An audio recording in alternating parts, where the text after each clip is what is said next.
इस बार 2023 के 5 राज्यों में जो चुनाव में क्या ओपीएस की चोट पर वोट करेंगे? देखिए, हमने आपको कहा कि हम किसी राजनीतिक पार्टी से संबंधित लोग नहीं हैं और हमारा स्पष्ट कहना है कि जो पुरानी पेंशन की बात करेगा वही देश पे राज करेगा और देश में एक ऐसा वातावरण जनवरी फरवरी तक बनाने का काम करें कि अगर पुरानी पेंशन बहाल नहीं हुई तो ये सरकार चली जाएगी। तो कुछ आरबीआई गवर्नर अर्थव्यवस्था शास्त्री ये बोल रहे हैं कि अगर ओल्ड पेंशन चालू की तो हमारी भारतीय अर्थव्यवस्था कमजोर हो जाएगी, तो इस पर क्या विचार है सर? ऐसा है कि आप पिछले 3 साल का जीएसटी कलेक्शन उठा के देख लीजिए, हर बार 30, 40, 50% जीएसटी कलेक्शन बढ़ने का काम हो रहा है। नॉर्थ वेस्टर्न रेलवे के महामंत्री मुकेश माथुर जी हमारे स्टूडियो में पधारे हैं और आज हम जो वर्तमान में कर्मचारियों की परिस्थितियां हैं, कर्मचारियों का जो मांग है, डिमांड है, उस पर पूरी स्टोरी के रूप में आज मुकेश माथुर जी महामंत्री बताएंगे।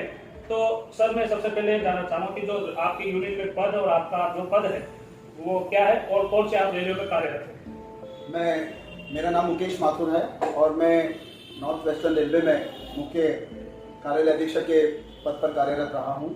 2001 से मैं यूनियन में as full time worker deputation में काम कर रहा हूँ। वर्तमान में North Western Railway employ union का महामंत्री हूँ और ऑल इंडिया रेलवेमैन फेडरेशन, जो कि इस देश का सबसे बड़ा फेडरेशन है, उसका सहायक महामंत्री हूँ। जब एक समय ऐसा था कि कांग्रेस सरकार ने ये एनपीएस की फाइल बनाई थी, परंतु इसको पारित किया बीजेपी की सरकार ने 2004 में। परंतु ये मैं कहना चाहूंगा कि शिव गोपाल मिश्रा जी ने 10 अगस्त की जो मीटिंग हुई थी, बहुत बड़ी मीटिंग, उसमें कर्मचारियों में एक विश्वास जागा है कि ओल्ड पेंशन बहाल होगी। पर शिव गोपाल मिश्रा जी ने यह भी कहा कि 2013 के रहते रहते ओल्ड पेंशन बहाल हो जाएगी और 4 सबसे बड़ी रैलियां भी हो चुकी है। जैसे पहली 10 अगस्त को ऑल इंडिया की जो रेलवे की दोनों फेडरेशनों ने मिलकर किया और साथ में स्टेट के कर्मचारियों ने मिलकर किया। तो शिव गोपाल मिश्रा जी के अनुसार मतलब कर्मचारियों में एक विश्वास जागा है, तो इस विश्वास को आगे कैसे बढ़ाएंगे?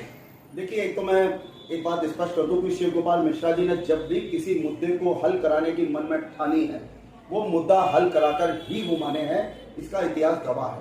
परंतु सर, जब 2016 का 7 पे कमीशन आया था तो उसमें भी शिव गोपाल मिश्रा जी और एआरएफ दोनों फेडरेशन ने ये कहा था कि अगर 26,000 बेसिक नहीं की जाती है तो हम स्ट्राइक करेंगे। तो उस समय भी स्ट्राइक का ऐलान किया था। उसी तरह से अभी वर्तमान में जो गुप्त मतदान होंगे रेलवे की तरफ से, शिव गोपाल मिश्रा जी ने घोषणा की कि 21 और 22 नवंबर को गुप्त मतदान होगा कि आप ओल्ड पेंशन के लिए स्ट्राइक करेंगे या फिर एनपीएस में ही जाना चाहते हैं। तो बहुत सारे कर्मचारी निराश भी है कि पहले भी स्ट्राइक की धमकी दी थी 2004 में भी, अभी तक क्यों नहीं मुद्दा उठाया? तो इसके बारे में आपका क्या विचार है सर? ऐसा है कि ऑल इंडिया रेलवेमैन फेडरेशन लोगों की नब्ज टटोल कर ही आंदोलन का ऐलान करता है और आंदोलन का निर्णय करता है।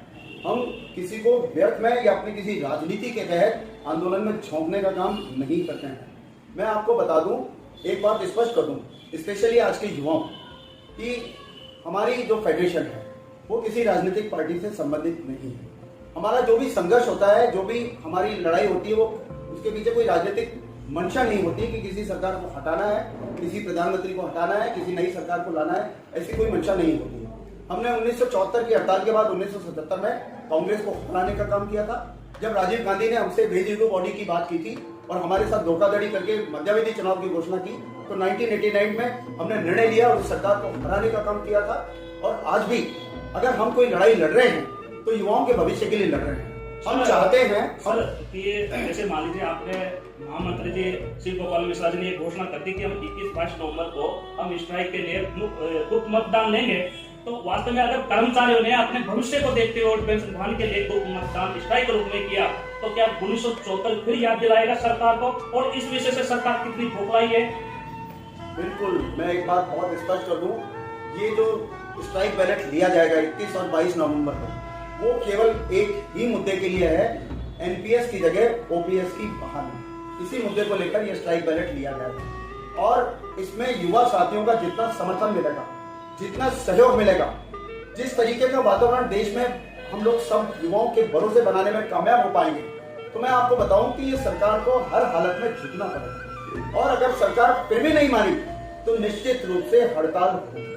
बिल्कुल, और इस पे ही कर्मचारी डटे हुए मैं बताना चाहता हूँ कि कि महामंत्री साहब ने बिल्कुल ये आपको अलर्ट कैप बिल्कुल चेतावनी सरकार को दे दी है कि अगर 21-22 नवंबर के बाद में हम कभी भी रेलवे की पूरी लाइन ठप हो जाएगी, उसके साथ में राज्य सरकार के कर्मचारी भी है। परंतु मैं ये भी कहना चाहूंगा कि आज का युवा क्या ओल्ड पेंशन के लिए अपनी मांग मनवाने के लिए, बुढ़ापे की सुरक्षा, बुढ़ापे की लाठी के लिए, अगर मान लीजिए राज्य स्तर के कर्मचारी और केंद्र कर्मचारी के स्तर के जो लीडरशिप नेता है वो अगर ऐलान करते हैं तो उससे क्या प्रभाव पड़ेगा? क्या सभी कर्मचारी एक अपनी मांग के लिए, अपनी एकता दिखाने के लिए दोबारा जा पाएंगे?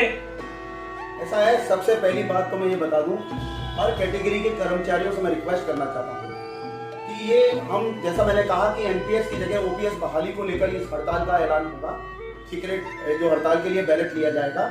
फिर उसमें इस तरीके की बातें कई लोग कर सकते हैं कि हमारी ये मांग भी शामिल होनी चाहिए, हमारी ये मांग भी शामिल होनी चाहिए। तो वो चीजें दरकिनार हम सब लोगों को करनी पड़ेगी और एक मानस, एक मन बनाना पड़ेगा कि हमें अपने भविष्य को बनाना है। मैं आपको एक बात बता दूं, आज की जनरेशन, आज हमें ये चाहिए, कल हमें ये चाहिए, इस पे ज्यादा विश्वास करती है। लेकिन मैं उन तमाम युवा साथियों से अपील करूंगा कि हमें अपने भविष्य को देखना है। जैसे ही 55 साल की उम्र हमारे युवाओं की होगी, उसके बाद उनको पता चलेगा कि 60 साल बाद हमारा क्या होगा। तो हमें आज 30 साल पहले ही अगर हमने इस दिशा में सोच लिया और 3 साल पहले ही हमने मन बना लिया और लड़ने के लिए अपने आप को तैयार कर लिया, दूसरी तमाम डिमांड को हम इस बार अभी छोड़ें। हमने मतलब आंदोलन के लिए छोड़ने की बात कर रहे हैं, हम उन डिमांड के लिए लड़ तो रहे हैं। हम प्रस्ताव भी आज एआरएफ के अधिवेशन में लगातार उसको पारित कर रहे हैं कि वो सारी डिमांड हमारी पूरी होनी चाहिए, हर कैटेगरी की डिमांड पूरी होनी चाहिए। लेकिन ये स्ट्राइक बैलेट 21 और 22 नवंबर का एनपीएस की जगह ओपीएस की बहाली के लिए होगा और इसके लिए भरपूर समर्थन होना चाहिए।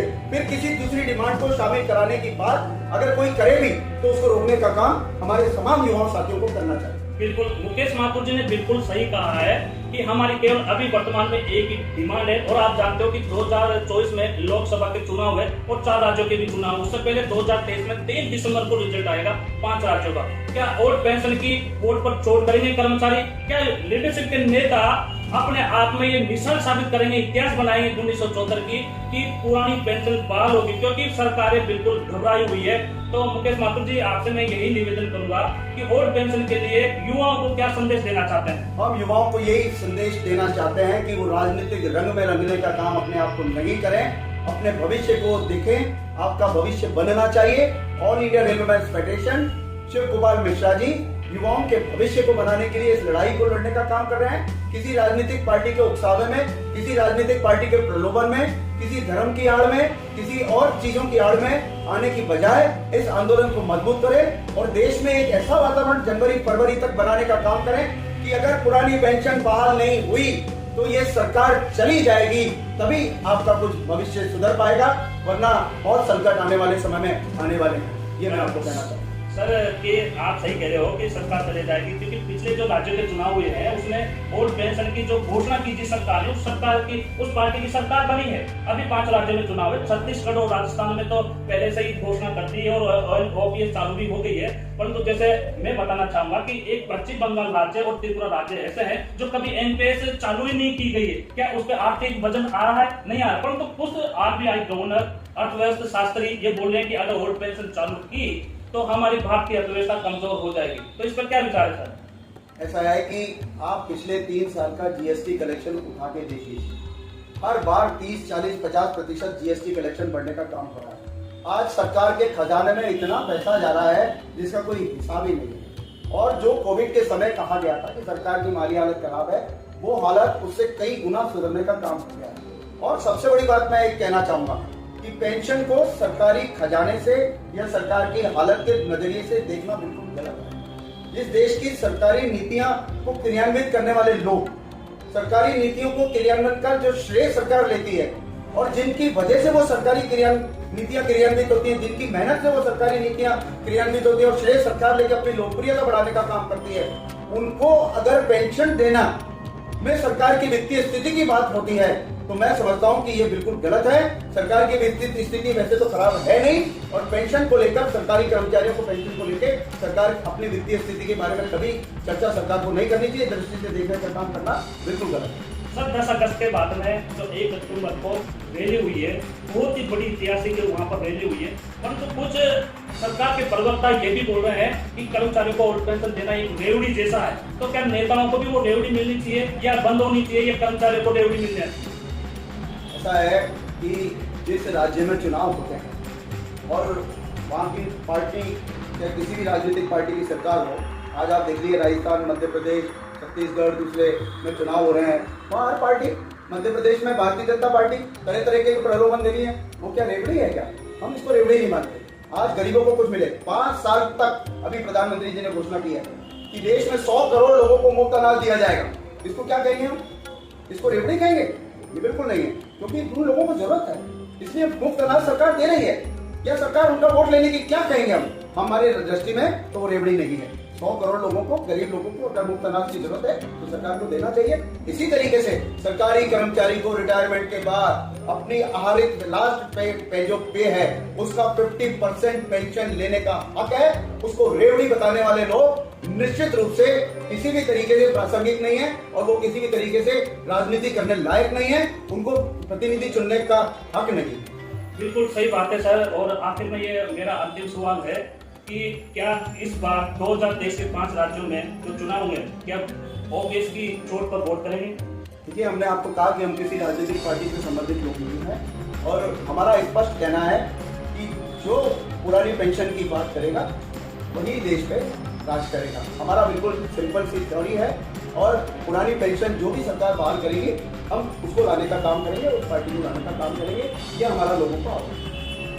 मैं बताना चाहूंगा सभी कर्मचारियों की, हमारे नॉर्थ वेस्टर्न रेलवे के महामंत्री मुकेश माथुर जी एक सिंसियर, एक काबिले महामंत्री है और 50,000 कर्मचारी मुकेश माथुर जी के अधीन कार्यरत है, जिसमें बीकानेर, जोधपुर, अजमेर और जयपुर डिवीजन आते हैं। तो मुकेश माथुर जी, आपका बहुत बहुत धन्यवाद। आप जो एनपीएस को खत्म करके ओपीएस की बात के लिए ये स्टोरी बनाई है। मैं जरूर इस वीडियो को आगे भेजूंगा, सभी कर्मचारी समझेंगे और अपने कर्मचारी, अपने फैमिली के साथ में वो जो ओपीएस पर वोट करेंगे। धन्यवाद sir. Thank you very much. मेरा सभी युवाओं से कहना है, अपील है कि देश में ऐसा राजनीतिक वातावरण बनाए कि अगर ओपीएस बहाल नहीं हुई तो सरकार आने वाली नहीं है।